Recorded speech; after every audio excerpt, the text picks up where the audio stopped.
Shalom, berakar dalam firman hari yang ke-253. Kita akan membaca dari kitab Yehezkiel pasal 31 sampai 33. Mari kita berdoa. Terima kasih Tuhan buat hari ini, kami sangat bersyukur kepada Engkau. Dan tolonglah kami agar kami boleh diberkati dalam pembacaan dan pendengaran firman kami pada hari ini. Dalam nama Tuhan Yesus kami berdoa. Amin. Pasal 31. Pada tahun ke-11 dalam bulan yang ketiga, pada tanggal 1 bulan itu, datanglah firman Tuhan kepadaku. Hai anak manusia, katakanlah kepada Firaun, Raja Mesir, dan kepada halayak ramai yang mengikutinya. Di dalam kebesaranmu siapakah yang dapat menyamai engkau? Lihat, aku menyamakan engkau dengan pohon aras di Libanon, penuh dengan cabang yang elok dan daun yang rumpun sekali. Tumbuhnya sangat tinggi, puncaknya sampai ke langit. Sungai-sungai membuatnya besar, samudra raya membuatnya meninggi. Itu membuat sungainya mengalir mengelilingi bedengnya itu, dan menjulurkan saluran-saluran ke segala pohon yang ada di padang. Maka dari itu tumbuhnya lebih tinggi dari segala pohon di padang. Ranting-rantingnya menjadi banyak, cabang-cabangnya menjadi panjang lantaran air yang melimpah datang. Pada rantingnya diam bersarang segala burung yang di udara. Di bawah cabangnya segala binatang di hutan melahirkan anaknya, dan semuanya bangsa besar duduk bernaung di bawahnya. Ia elok karena besarnya dan karena cabangnya yang panjang-panjang, karena akarnya julur jalar sampai di air yang berlimpah-limpah. Pohon-pohon aras di dalam taman Allah tidak akan dapat menyainginya, juga pohon sanobar tidak akan dapat menyamai ranting-rantingnya, dan pohon berangan tidak dapat dibandingkan dengan cabang-cabangnya. Segala pohon-pohon yang di taman Allah tiada yang dapat disamakan dengan dia mengenai keelokannya. Aku membuat dia sungguh-sungguh elok dengan cabang-cabangnya yang sangat rapat. Di Taman Eden, di Taman Allah, segala pohon cemburu padanya. Oleh sebab itu beginilah firman Tuhan Allah. Oleh karena ia tumbuh tinggi dan puncaknya menjulang sampai ke langit, dan ia menjadi sombong karena ketinggiannya, maka aku telah menyerahkan dia ke dalam tangan seorang berkuasa di antara bangsa-bangsa, supaya ia memperlakukannya selaras dengan kejahatannya. Aku menghalau dia. Orang-orang asing, yaitu yang paling ganas di antara bangsa-bangsa, akan menebang dia dan membiarkannya.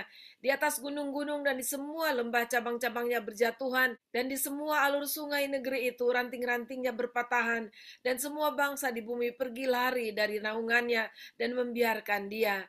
Di atas batangnya yang roboh itu berhinggapan segala burung di udara, dan di antara cabang-cabangnya diam segala binatang di hutan. Semuanya ini terjadi supaya segala pohon yang di tepi air jangan meninggikan dirinya, dan puncaknya jangan dijulurkan sampai ke langit, dan supaya pohon-pohon besar, yaitu semua yang menghisap banyak air, jangan tetap berdiri di dalam kecongkakannya. Sebab mereka semuanya telah diserahkan ke dalam maut, ke dalam bumi yang paling bawah, di tengah anak-anak manusia yang telah turun ke liang kubur. Beginilah firman Tuhan Allah. Pada hari ia turun ke dunia orang mati, aku membuat samudra raya berkabung karena dia. Aku mengempang sungai-sungainya, sehingga air banjirnya dibendung. Dan karena dia, aku membuat gunung Libanon berpakaian kabung, dan membuat segala pohon di hutan layu lesu.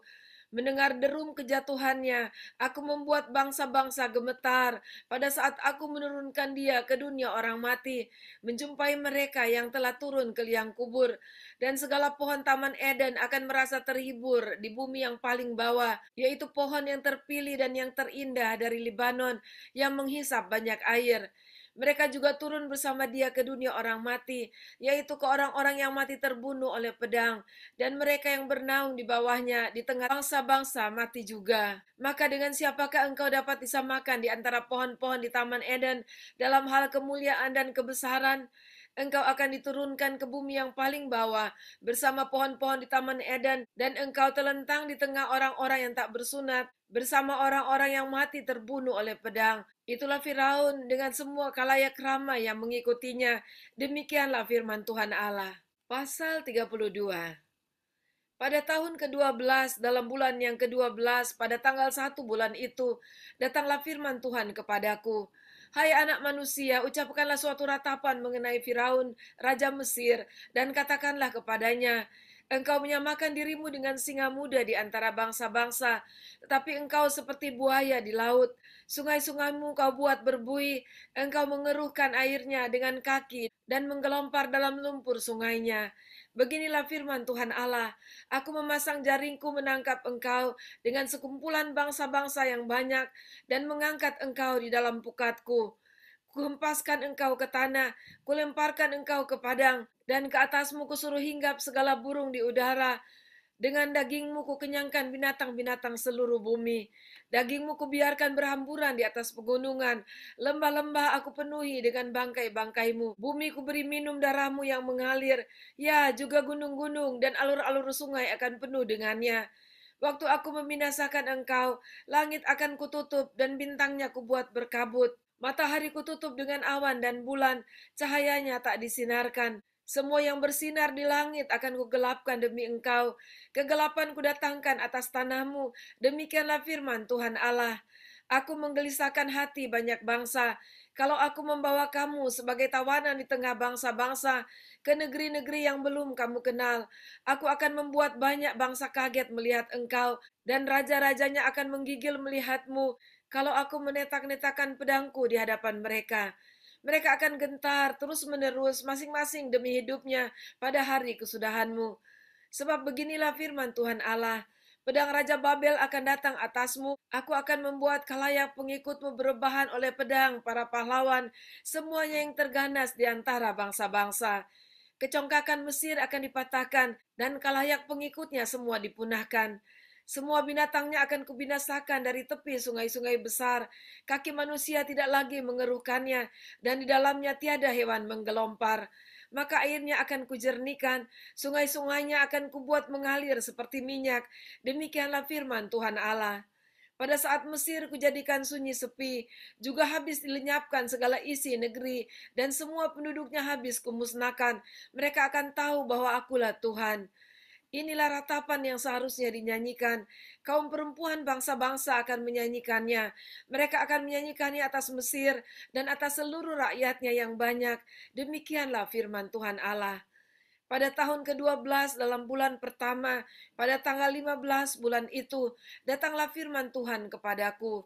Hai anak manusia, perdengarkanlah suatu ratapan. Engkau bersama kaum perempuan bangsa-bangsa yang hebat mengenai khalayak ramai di Mesir, dan turunkanlah mereka ke bumi yang paling bawah, menjumpai mereka yang telah turun ke liang kubur.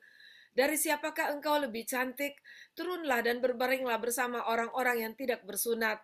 Mereka akan rebah di tengah orang-orang yang mati terbunuh oleh pedang, dan seluruh rakyatnya yang banyak akan telentang bersama dia. Orang-orang berkuasa yang gagah perkasa beserta pembantu-pembantunya akan berbicara mengenai dia dari tengah dunia orang mati. Mereka telah turun dan telentang, orang-orang yang tidak bersunat itu, yang mati terbunuh oleh pedang. Di situ Asyur dengan semua sekutunya, sekelilingnya terdapat kuburnya. Mereka semuanya mati terbunuh, rebah oleh pedang. Kuburnya ditentukan pada bagian yang terdalam dari liang, dan kumpulan pengikutnya terdapat sekeliling kuburnya. Mereka semuanya mati terbunuh, rebah oleh pedang, yaitu yang menimbulkan ketakutan di dunia orang-orang hidup. Di situ Elam dan sekeliling kuburnya seluruh rakyatnya yang banyak. Mereka semuanya mati terbunuh, rebah oleh pedang, yaitu yang tanpa disunat turun ke bumi yang paling bawah, yang dari pihaknya menimbulkan ketakutan di dunia orang-orang hidup. Mereka menanggung nodanya bersama orang-orang yang turun ke liang kubur. Di tengah orang-orang yang mati terbunuh disediakan tempat tidur baginya, dengan seluruh rakyatnya yang banyak sekeliling kuburnya. Mereka semuanya orang-orang yang tidak disunat, mati terbunuh oleh pedang. Oleh sebab ketakutan terhadap mereka sudah ditimbulkan di dunia orang-orang hidup, dan mereka menanggung nodanya bersama orang-orang yang turun ke liang kubur. Mereka ditempatkan di tengah orang-orang yang mati terbunuh. Di situ Mesek dan Tubai dengan seluruh rakyatnya yang banyak sekeliling kuburnya. Mereka semuanya orang-orang yang tidak disunat, mati terbunuh oleh pedang, sebab mereka menimbulkan ketakutan di dunia orang-orang hidup. Mereka tidak dibaringkan bersama pahlawan-pahlawan yang mati rebah pada zaman dahulu, yang turun ke dunia orang mati bersama segala senjata perangnya, dan yang pedang-pedangnya ditaruh orang di bawah kepalanya, serta perisai-perisainya terletak di atas tulang-tulangnya. Sebab ketakutan terhadap pahlawan-pahlawan itu meliputi dunia orang-orang hidup.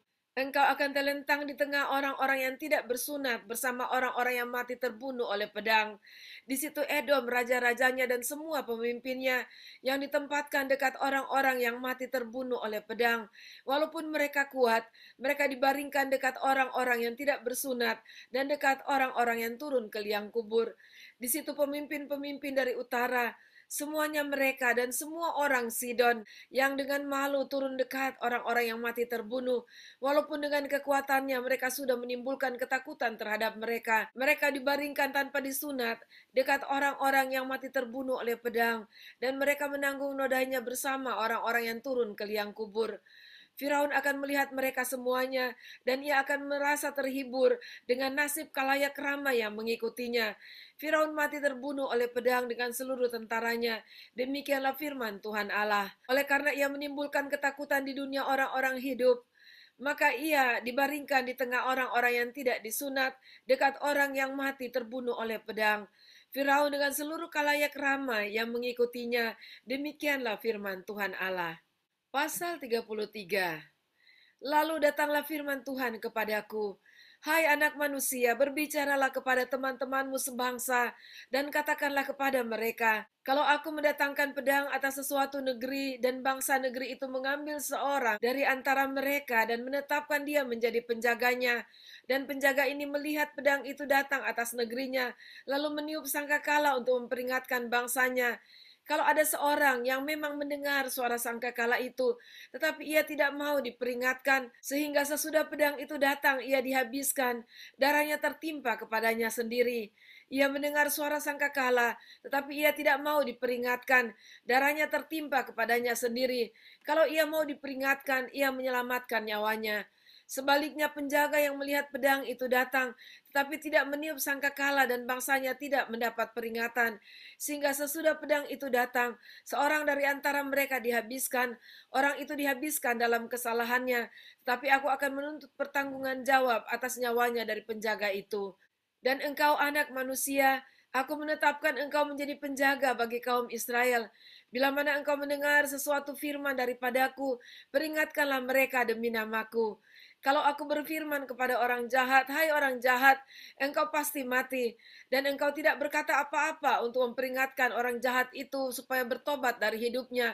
Orang jahat itu akan mati dalam kesalahannya, tetapi aku akan menuntut pertanggungan jawab atas nyawanya daripadamu. Tetapi jikalau engkau memperingatkan orang jahat itu supaya ia bertobat dari hidupnya, tetapi ia tidak mau bertobat, ia akan mati dalam kesalahannya, tetapi engkau telah menyelamatkan nyawamu. Dan engkau anak manusia, katakanlah kepada kaum Israel, kamu berkata begini, pelanggaran kami dan dosa kami sudah tertanggung atas kami, dan karena itu kami hancur. Bagaimanakah kami dapat tetap hidup? Katakanlah kepada mereka, demi aku yang hidup, demikianlah firman Tuhan Allah. Aku tidak berkenan kepada kematian orang fasik, melainkan aku berkenan kepada pertobatan orang fasik itu dari kelakuannya, supaya ia hidup. Bertobatlah, bertobatlah dari hidupmu yang jahat itu. Mengapakah kamu akan mati, hai kaum Israel? Dan engkau anak manusia, katakanlah kepada teman-temanmu sebangsa, kebenaran orang benar tidak menyelamatkan dia. Pada waktu ia jatuh dalam pelanggaran, dan kejahatan orang jahat tidak menyebabkan dia tersandung pada waktu ia bertobat dari kejahatannya. Dan orang benar tidak dapat hidup dalam kebenarannya pada waktu ia berbuat dosa. Kalau aku berfirman kepada orang benar, engkau pasti hidup, tetapi ia mengandalkan kebenarannya dan ia berbuat curang, segala perbuatan-perbuatan kebenarannya tidak akan diperhitungkan, dan ia harus mati dalam kecurangan yang diperbuatnya. Kalau aku berfirman kepada orang jahat, engkau pasti mati, tetapi ia bertobat dari dosanya serta melakukan keadilan dan kebenaran. Orang jahat itu mengembalikan gadaian orang, ia membayar ganti rampasannya, menuruti peraturan-peraturan yang memberi hidup, sehingga tidak berbuat curang lagi, ia pasti hidup, ia tidak akan mati. Semua dosa yang diperbuatnya tidak akan diingat-ingat lagi. Ia sudah melakukan keadilan dan kebenaran, maka ia pasti hidup. Tetapi teman-temanmu sebangsa berkata, tindakan Tuhan tidak tepat, padahal tindakan mereka yang tidak tepat. Jikalau orang benar berbalik dari kebenarannya dan melakukan kecurangan, ia harus mati karena itu.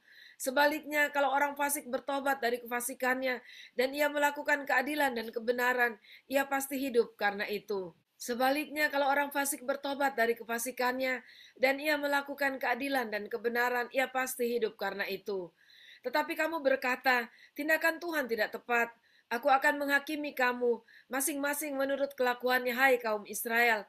Pada tahun ke-11 sesudah pembuangan kami, dalam bulan yang ke-10 pada tanggal 5 bulan itu, datanglah kepadaku seorang yang terluput dari Yerusalem dan berkata, kota itu sudah ditaklukkan.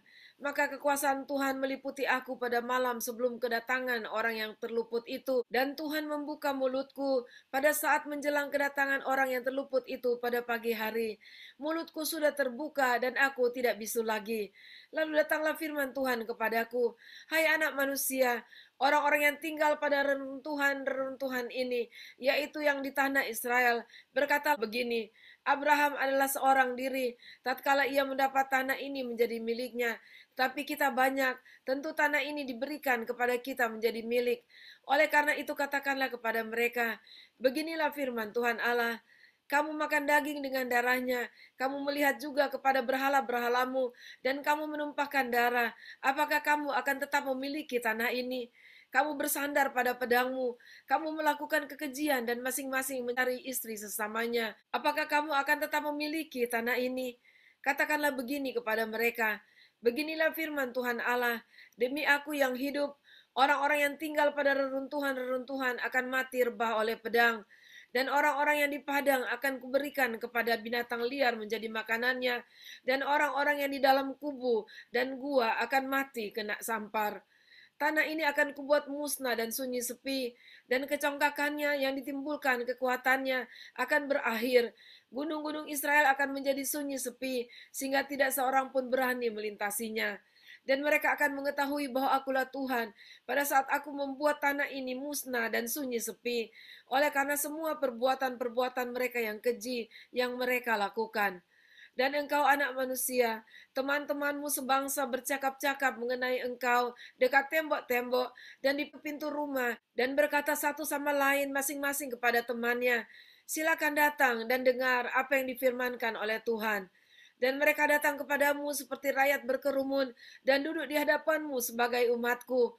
Mereka mendengar apa yang kau ucapkan, tapi mereka tidak melakukannya.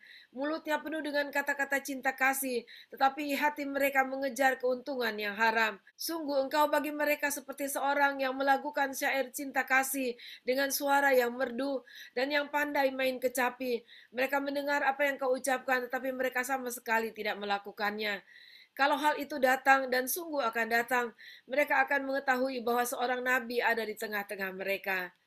Demikianlah pembacaan dan pendengaran firman Tuhan kita pada saat ini. Dan saat ini kita diingatkan agar kita dapat menjadi penjaga saudara-saudara yang ada di sekitar kita. Kalau kita melihat satu kejahatan dan kita tidak memperingatinya, apalagi kalau Tuhan menyuruh kita melakukannya dan kita tidak melakukannya, maka kita harus bertanggung jawab atas apapun akibat yang akan menimpa orang-orang tersebut. Sebab itu mari kita hidup sebagai umat Tuhan dengan penuh tanggung jawab untuk saling memperhatikan satu dengan yang lain, dan biarlah Tuhan menolong kita semua. Mari kita berdoa. Terima kasih Tuhan buat nasihat firman Tuhan pada saat ini, dan biarlah kami ditolong oleh Tuhan, biar Roh Kudus-Mu akan terus menguatkan kami dan membuat kami benar-benar menjadi peka ya Tuhan, untuk dapat memperhatikan sekeliling kami di dalam kasih Tuhan, sehingga kami boleh menjadi alat Tuhan untuk membawa kebaikan, membawa kebenaran, membawa nasihat, membawa teguran bahkan ya Tuhan. Dan di dalam kasih-Mu kami percaya bahwa apa yang kami lakukan akan berdampak baik bagi sekeliling kami, bagi orang-orang yang Tuhan tempatkan di sekeliling kami yang memerlukan dorongan-dorongan secara rohani. Terima kasih Tuhan, terpujilah Engkau. Dalam nama Tuhan Yesus kami berdoa. Amin. Sampai jumpa besok, Tuhan Yesus memberkati.